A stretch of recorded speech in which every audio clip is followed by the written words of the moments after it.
مصرع مهاجر سوداني في فرنسا.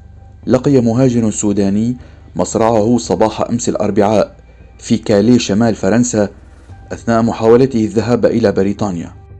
ووقع الحادث عندما كان الشاب السوداني يحاول الصعود إلى شاحنة متجهة إلى بريطانيا، غير أن المهاجر لم يفلح في الصعود حيث سقط ودهسته العربة ومضت في طريقها دون أن تتوقف. بدوره قال غريغ لوبخا النائب العام في منطقة بات دو كاليه، حيث لقي المهاجر السوداني مصرعه، بأن الضحية شاب يبلغ من العمر 26 عاما.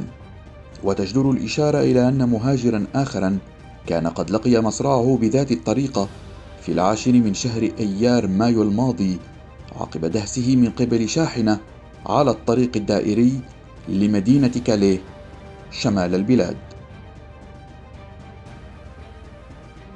فرانس بالعربي.